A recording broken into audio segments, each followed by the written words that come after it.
structures become a lasting joy to me.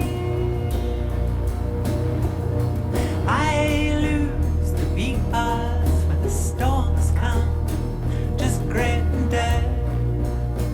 We all rejoice, and I make one here, another house of love, to look in windows and see my own windows and see the fires burning, the grassy smoke billows when the feeling is golden, holds me up towards the morning.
Good evening, everyone. Welcome to Pattern Club.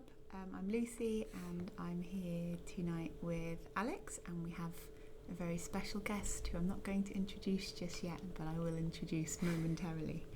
How are you, Alex? I'm good, thank you. It's all right in Sheffield. Quite a nice sunny day today. I wasn't quite prepared for that question. You never really know on what level to answer that kind of question. That's, you did good. Talking about the weather is always a good default.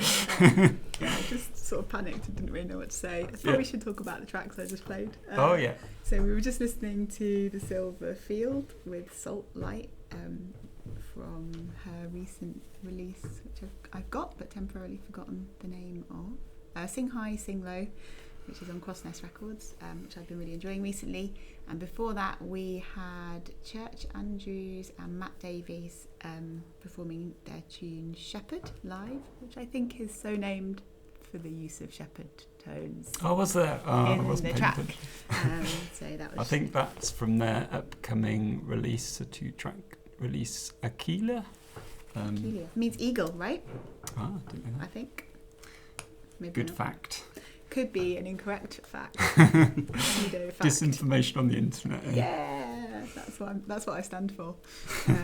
Anyway, that's enough of that. Shall we listen to some Chronicle? Oh yes, shall I try and explain it Yeah. first? Okay. So this is a recent YouTube upload by BC Manjuneth on his channel, and he's performing this with his son, who is called Skanda Manjuneth, and they've called it a conical basic exercise. It sounds extremely complicated though. But there's something really simple underneath, which is just counting from 1 to 3. So each repetition you just add an extra syllable. So you start with ta takadimi, and then the next time it's ta takadimi, and then the next time it's ta takadimi, and then tarakita. So if you do that while clicking on the 4th beat, it goes ta. Let me think. Ta. Oh, hang on. yeah, that was actually on its ta-dim takadimi, I think. Ta-dim takadimi, ta-dim takadimi, ta-dim takadimi. I think I've actually got that wrong. Maybe let's listen to it and then I'll try and remember how it goes and explain it then. All right, let's go. 1, 2, 3, 4.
Just one take, amazing. Yeah, so I think I was right the first time, kind of. So it's ta takadimi ta takadimi ta takadimi tarakita tarakita. So that was like adding one each time, and so if you think of that as counting 1, 2, 3, then they did that 4 times, and then they counted 3, 2, 1.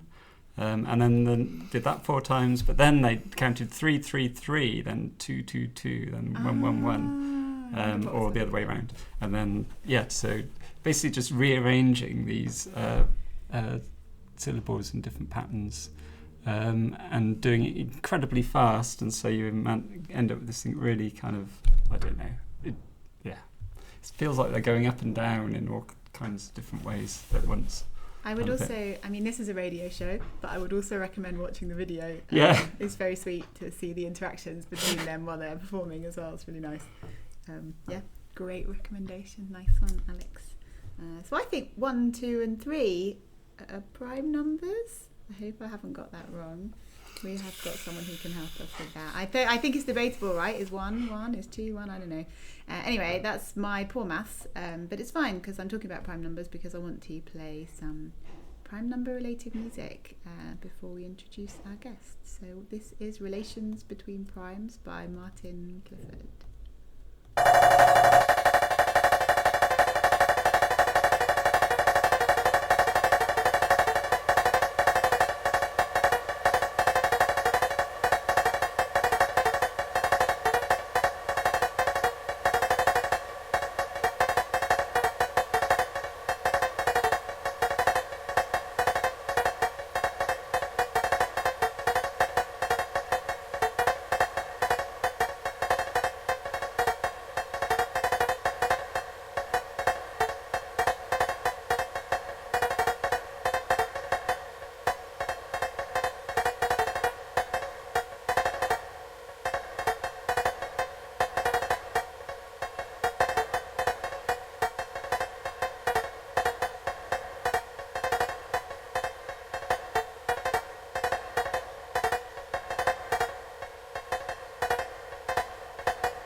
Rewind. be Pattern Club without a tech failure on my part.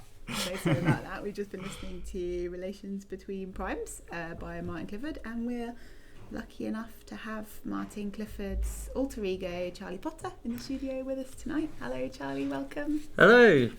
Thank you so much for having me on the show. That's all right. Can I ask you how you are, or is that too difficult a question? I've been doing a job application today. I'm very worn out. I don't have much bandwidth left. Okay, cool. That's where we like to be on the radio show, low bandwidth. So I was thinking about how I would introduce you, and I just think you're a fellow pattern enthusiast and musician based in Sheffield, also a philosopher. I don't know if you would like to be introduced that way or not. I think it doesn't necessarily make me the most agreeable person. I think I introduce myself as a philosopher far too much. Okay, but at least it's valid then. Yeah, I think I generally use it as an excuse for being weird, but yeah. Sorry, was there a question? No, I'm just waffling basically. I do have a question for you though, which is that you've made this whole album using various different techniques to make music from prime numbers, and I wondered if you wanted to talk about that a little bit more and some of the approaches that you took.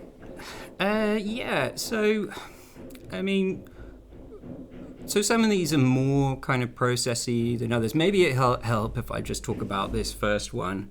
So it's kind of hard to explain, but basically I've got a beat sort of assigned to, so on every second beat there is one kind of pitch, and every time it plays it gets quieter, and I've got a bit of kind of reverb on there, so it goes sort of back into the distance. I have actually got something representing the number 1, which generally is not considered a prime number. So I was not wrong. 1 is a prime number. It's generally not considered a prime number. But you've included it, so no, that was a good segue after all. So, because, the reason I do these things, it's not because, the prime numbers come first, and then I just sort of, that's the god of the music, and I have to follow it.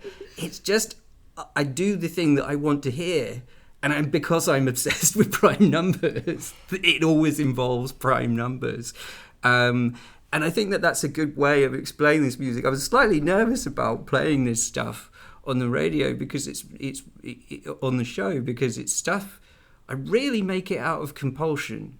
I'm not really aiming at making something that's going to be good for other people to listen to, and so a lot of the time I don't really care about the sounds that much, and I think it does help to know what's going on there. I think that the reason behind doing that, what I really wanted to get is that as you go sort of further up the kind of prime number sequence, the relations between the prime numbers, say between I'm going to embarrass myself now.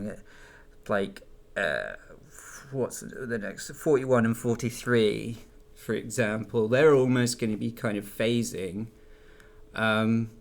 whereas much further down between 2 and 3, that's kind of quite easy to understand. I have no idea how to make this comprehensive. No, I understand what you're saying. It's like the I guess how often it would repeat, or line back up, right? Yeah, I guess. But you get these kind of increasingly complex sort of cross rhythms as you go up the scale, and I just kind of they're sort of having representations of prime. I mean, the reason for the prime number things is that, to me, they're kind of like the basic building blocks of number in some way. They have this just kind of almost mysterious quality to them, in that they're like indivisible apart from by one and themselves, which I think kind of doesn't. Indivisible. It doesn't count. Maybe. I don't know. But yeah. I'm not like a maths guy or something. I don't know much about this. Someone was telling me about prime numbers and how they're used in quantum computers and stuff. I just really find them quite interesting and end up thinking about them, and I've kind of made patterns based on them for years and years now. Some visual things and some audio things. Do you think, at risk of maybe labouring the point, I don't know, we can stop talking about this soon, play some more songs, but do you think that there is, what am I trying to say? So I guess what I'm trying to get at is Western music traditions often uses patterns of kind of 4 or 6 or maybe 3, which is a prime number, but less often. Do you think one of the things that attracts you to the use of prime numbers when you're making music is the rhythms that they create being kind of non-standard to the Western ear?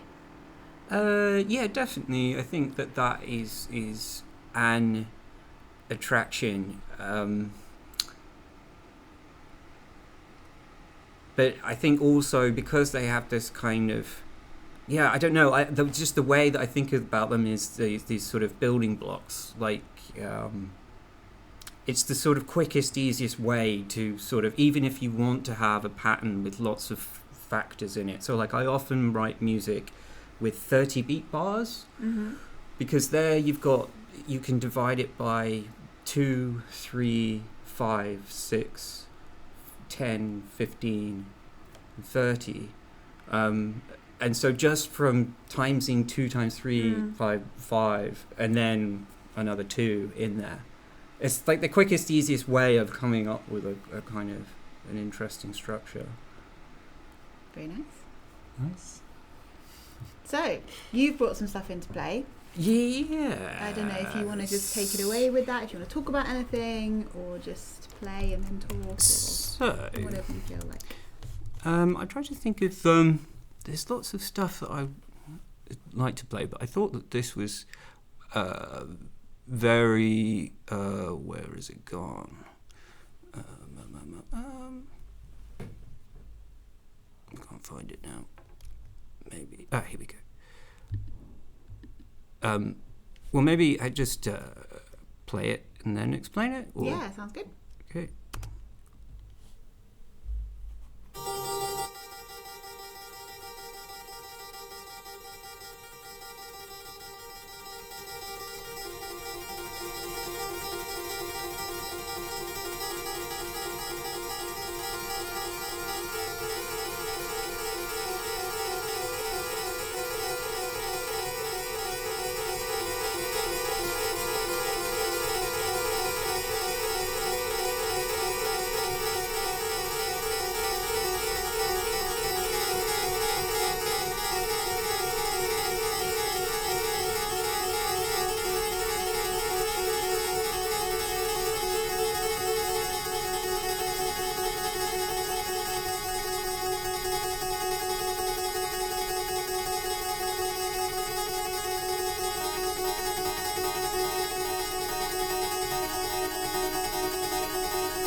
Shall I say something? Yeah, go okay, on. Let's yeah. hear what we've been So that listening was Continuum for harpsichord by Gheorghe Ligeti, who is a composer I have a lot of love for. I just think it's so incredible the way that he did so many different kinds of experiments that were all really successful. I think that there's a lot of people that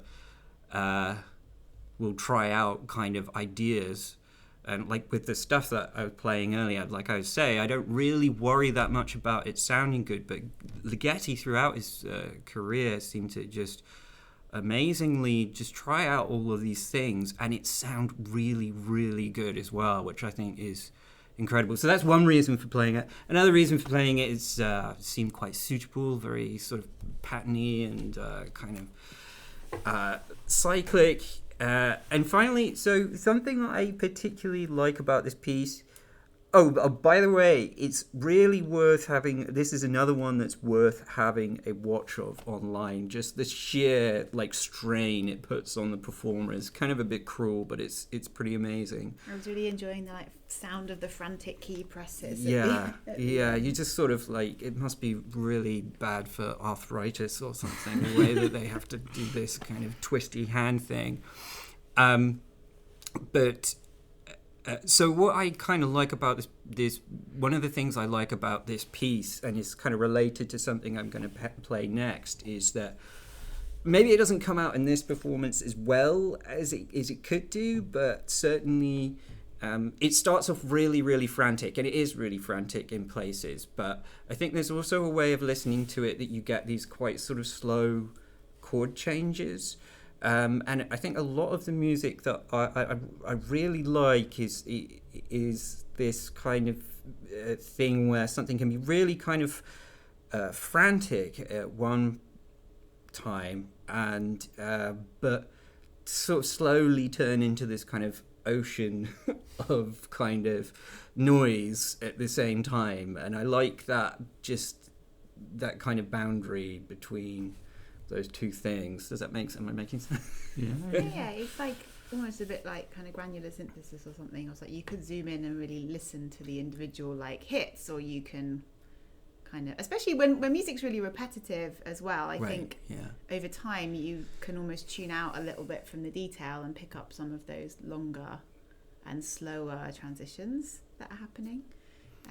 And particularly I guess if you've got music, I'm thinking about some other Ligeti pieces where you have choral pieces where the singers are kind of phasing in and out of each other, and it can feel like nothing's happening, but then you suddenly realize how much the music's changed during the course of the piece. Kind of sneaks up on you, I guess. Lontano is a good one for that as well. So shall I make this questionable link to some piece of music that I've made now? Yeah, please do. Segue. Right, yeah. We love a tenuous segue on Pattern Club Radio. I mean, I think, maybe I shouldn't do this, but I'm going to sort of apologize for what I'm going to play next. Explain it a little bit. Don't apologise, don't explain. Oh, no, actually, yeah, maybe it's more fun to just play it, and then I'll... Right, where are we gone? Here we go. Okay.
Okay, so maybe some people have sort of seen some kind of connection to what I was saying before, maybe not. But the longer it goes on, the more this kind of effect works. So I listened, metal is kind of my comfort music, and I've always listened to it. But in the past, I was never really so much into genre, what I would say call genre metal, like death metal. I mean, all of this, I would say, is kind of loosely brutal technical death metal, which I really love. But the thing that really kind of it was almost like an instant switch that really helped me kind of get into this music was this really great interview with Mick Barr, who is also, I think, someone who is he's a massive hero of mine, and people that are sort of paternophiles should probably look at some of the things that he's done, particularly the album OV that he did in his band Orthrealm. But in that interview, he kind of says about so he gives the example of the band Disgorge, and he sort of says he always listens to death metal in you line up at least 3 albums, and I really think that's the way to do it. You want to listen to a back catalogue at a time. Well, this is a way of doing it, and basically it just, after you listen to lots and lots of it, it's so sort of complicated and confusing and kind of chopped up that it just sort of becomes really, really hypnotic, because it's basically, because it's changing all of the time, it becomes sort of almost homogenous in a way. Hopefully I'm not talking nonsense. That's how I think of it anyway. And so I wanted to do something that this is a kind of a sketch, and this is an excerpt from that sketch of a thing that's probably, I still haven't decided how long I want to make it yet, but I'm going to sort of release it on cassette, and I want to make it look like a kind of death metal demo, because demos are really important in death metal. But it's going to be at least 40 minutes long. I'm kind of thinking of wondering whether it would make sense to make it really long. So that's just something that I'm working on now. And I think that, for me, after about 2 minutes, it does start to have that effect where it's a bit different. We were listening to it quite loud in here, so maybe it didn't become less abrasive, but that's kind of my thinking behind it. Nice. I'm going to say 2 things. One is just to apologise to our listeners if you can hear, and to Charlie, our guest, for the noise of construction happening in the background. So we're actually not at Mondo Radio.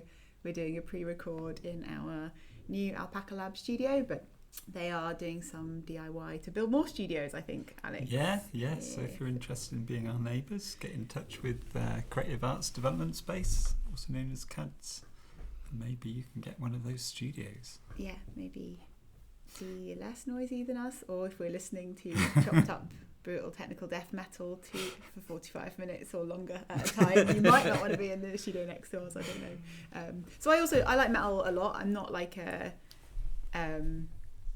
like I kind of smiled a bit when you said like brutal technical death metal, because I find all these like micro distinctions between different kinds of metal really interesting. I wanted to kind of pose a question to Alex, who I believe is not a metalhead, but maybe has recently been listening to some metal, because you went to Arctangent Festival, right? I did. Yeah. And I wanted to see if you were opening your heart to complicated patterny metal, or if your heart's still closed. Yeah, I guess I haven't really listened to much metal, so I haven't been open or closed to it. It just has passed me by. But yeah, my son's been getting into the electric guitar as an instrument, and getting into lots of classic old school metal bands. And yeah, we had fun in Arctangent. I was really blown away by some of the bands, actually. Who did you like? I really liked Meshuggah.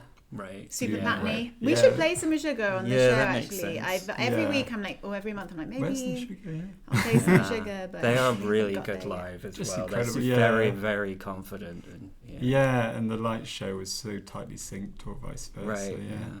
Yeah. Brickville, really good. Okay, then. Just yeah, incredible percussionist.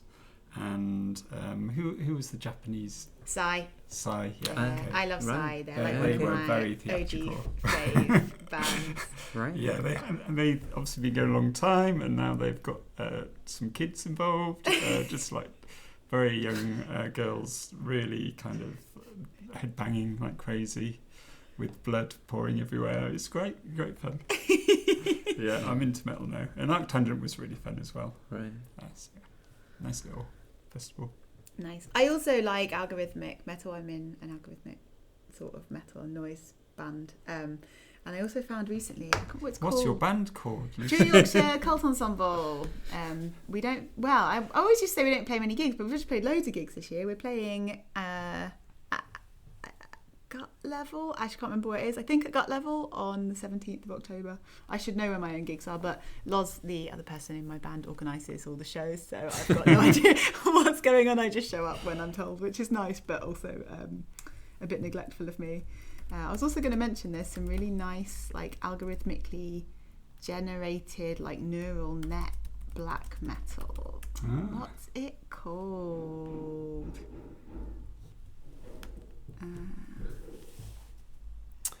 Frostbitten black metal. These are the great, like, metal has such good names for its different genres, like brutal, frostbitten, blackened. You can like subdivide your genres of metal. It's important though. The death metal has to be brutal and technical.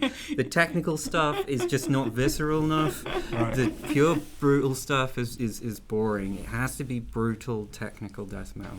Okay, yeah, this album is called Coditany of Timeness, and it was created by a group called Dadabots. They cut up an album by Kralis called Diotoma, and then they fed it through a neural net and generated some music. So it's another Mick Barr, because Mick Barr is in it? Kralis. Oh, what a great connection. I mean, we can listen to it. Let's do it, yeah. All right, let's see what it sounds like. This is total, like, we've gone on a bit of a departure here, but anyway, let's go.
another tech fail from me, but that was from Coditany of Timeness by Dadabots, which is sort of generated from Corellis, and that's a nice connection that it was the same artist you were talking about. Anyway, I feel like I've totally railroaded your segment, Charlie, so I'll hand back to you. It was quite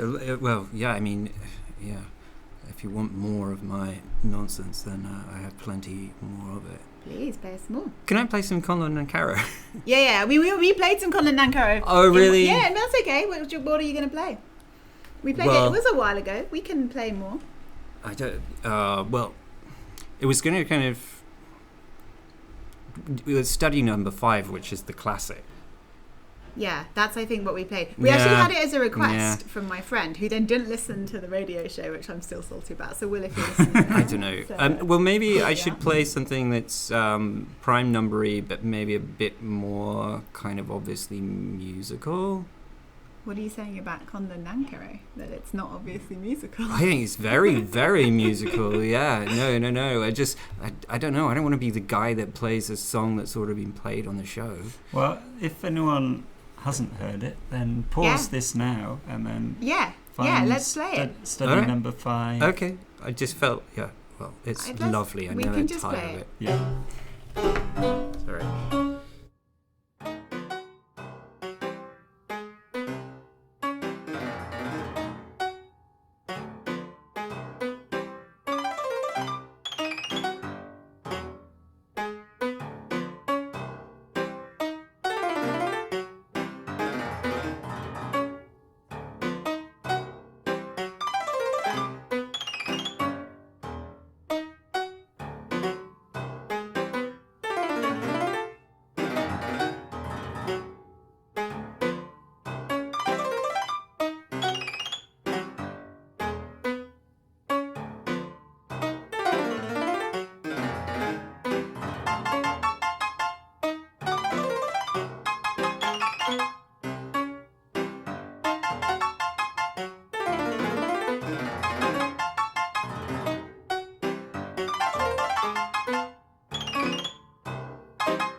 I think there is a metal cover of that out there, but I wouldn't recommend it. I think it's maybe a bit disappointing. I love that some absolute shredder tabbed out Conlon Nankoro.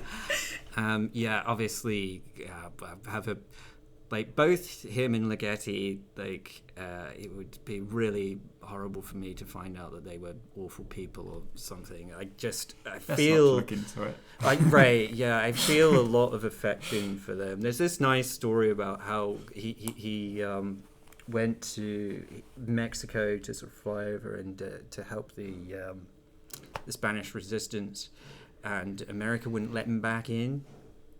And so he lived in Mexico most of his life. Then really late in his life, they said that he'd be able to move back to America as long as he signed something sort of saying that he was wrong or something like that, and he just wouldn't sign it. He just stayed in Mexico, which I think is really cool. Yeah.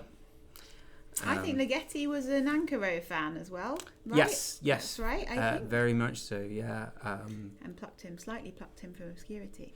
There is it's worth seeing. There's this really nice little haiku that John Cage wrote about Conlon Nankaro, and it sort of spells out Nankaro. It's kind of quite sweet, I think. It's obviously irritatingly clever in the way that Cage can be sometimes, but yeah. It's nice. So yeah, he's a big influence. Yeah, I suppose I kind of have to play this horrible piano thing now that I made. I think we should definitely listen to the piano thing, and I'm sure it's not horrible at all. Embrace it. Well, I've tried to make it horrible. You failed! Let's okay, give it a listen. So this is study number 5 as well, actually. So I've just stolen the title even. Is it a metal? Is it a Boogie Woogie piano cover? No, is it a piano house cover? I mean, I've set myself up for a fall. It's just nowhere near as good as Nankaro, but here we go. Let's go.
Sorry, I Alex should have was warned too busy you. reading academic papers to unmute the mic. Yeah. Sorry, I was actually looking at a paper about Nank in a Can, which is by Alejandro Franco Biones and his colleague Diego Villasenor di Cortina. And it was just reminding me because it's algorithmic music sort of re-implementation of Nankaro. But the paper's really nice because it does actually reference all the kind of socialist, communist underpinnings of the background of the music. And I think quite often Nankaro is often, that whole story is left out. And it's seen as like a sort of purely technical experiment. Yeah, it's nice to, when people aren't complete nasty narcissists, to actually, enjoy the person as well as the music. And not kind of separate the music from the context. I wish I could remember his composing technique. It was just amazing, using rulers and all sorts. So this piece, I've got a whole bunch of these things that are gonna eventually be on something that I'll call etudes because I find it funny. You may notice this pretty kind of obviously computer generated piano sounds, which I kind of like. I like the fact that it sounds bad in that I often do use pianos for that, just in that I like sort of stripping that element away and just trying to focus on notes and relationships between notes. The main kind of part of this composition that I wanted to sort of focus on is that last bit it kind of goes quiet and then gets louder again. That bit, I think I might chop off the front bit and do something else with it. And I want that last bit eventually, similar to other stuff that I've played today, to go on. I think I want it to be about half an hour long. And the way that I write that bit is a note at a time. So each note that I add, I listen to what's come before it and each note I try and make it the most sort of surprising or uncomfortable note each time. And so I just like the idea of having, I mean, it's quite intense after just like 20 seconds, like I was saying in between it. I always find it amazing that's only a minute and a half long. It feels so long, I find. I disagree. I didn't find that. Maybe if I listened to it a lot more times, or maybe if I had written it, I would feel like that. But. Yeah, I mean, I don't think that's a bad thing. I think that just this sort of speed just slows time down. Useful. Something like that. Speaking of time, we've only got about 5 minutes left. I think Alex has an announcement to make. We That's tried right, to do an announcement. So, Ray couldn't be with us, but they have organised a fantastic workshop coming up on the 26th of October in collaboration with Distribution of Power, who do workshops open to all, but specifically carving space and prioritising participants who identify as having visible and invisible disabilities, or being neurodivergent, female, LGBTQI plus identifying, and carers. It'll be at gut level. If you go to buytickets.at/pattern club, then you'll find this ticket link. It's going to be amazing. So, as I say, everyone welcome.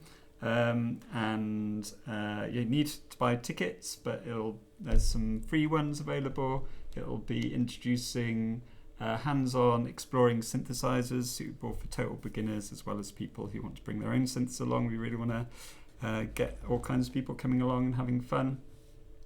And we're going to mix it with, so it'll be hands-on synthesis and live coding. We'll be connecting up Strudel to synthesizers, doing some ready-made patterns and kind of playing with them. It'd be really playful.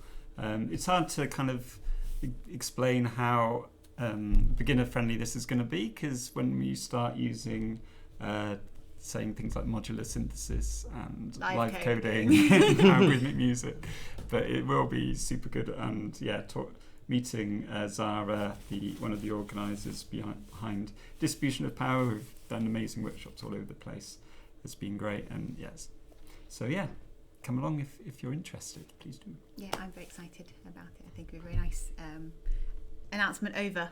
Any other announcements, or are we good with the announcements? I guess it's super excited to have our own space on Arley Street, and we'll be having some more events soon. But sign up to our mailing list on patternclub.org/Sheffield to hear about that. Yeah, we don't email you lots, but we will email about all of the stuff we've got going on. Yes. Cool. So shall we hand back to Charlie for one last track to round us out? If that's what you want. Please. Yes, please. Thanks so much for it's been great having you on and for sharing some stuff. Thank you so much for having me on. And stuff we don't know. Yeah, okay. So this is Strain. It was made quite a while ago, actually, but I still like it.